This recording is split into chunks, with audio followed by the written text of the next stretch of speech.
2020 and up Toyota Highlander oil change. This model has the 3.5 liter V6 non-hybrid. We are going to use 6 quarts of 0W20 full synthetic motor oil. For tools, I have a 10 mil and a 14 mil socket, as well as an oil filter housing wrench, a ratchet, a pop rivet tool, whatever the hell you call that, and this extension. Use a short extension, it makes things easier. I also have a new oil filter, the housing drain plug, and a couple of O-rings.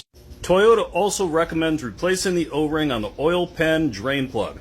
The first thing you want to do is make sure that the car is securely lifted. Even though I'm not afraid of death, you should be.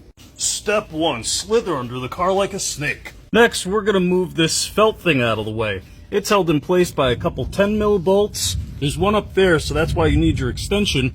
And then you have these pop rivet things here. That's why you need that pop rivet tool. Whee! Now that our bolts are out of the way, you're going to use your tool to pull these down, just like that. Get in between like that, and then just pull it down. There's a screw attaching it to this felt thing, too. I just kind of moved it out of the way. Also, make sure that everything's cool underneath, because nobody likes a fucking third-degree burn. Now we can see our oil filter housing, as well as the drain plug. Before I drain the oil out, I like to look at it on the dipstick to make sure I'm not completely fucked. Next, break the drain plug loose and then remove it.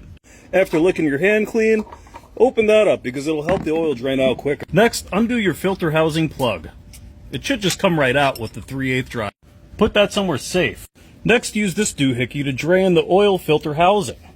That just kind of pops right on there. It's a little bit of a pain. There's the little O-ring right up in there. Get that on there nice and secure and unscrew it with your ratchet. If it's on there tight, go really slow because the last jackass who changed your oil probably didn't put any lube on the O-ring. You want to be really careful not to break that oil filter housing. I went back for a shorter extension so I can make sure that the can is underneath the oil filter housing when I remove it, because this is probably going to make a mess. Remove the old filter, and remove this O-ring and replace it with the new one that came with your filter. The new filter should kind of click into place. It's a good idea to prime the filter. So basically just fill that most of the way up. Lube the O-ring with motor oil, or if it's your ex's car, lube it with some red thread lock. Make sure your O-ring didn't come apart in here. Screw that back in hand tight. Put the new O-ring in the filter housing. Put that plug in. And then use that plug to tighten it all up. Just hand tight.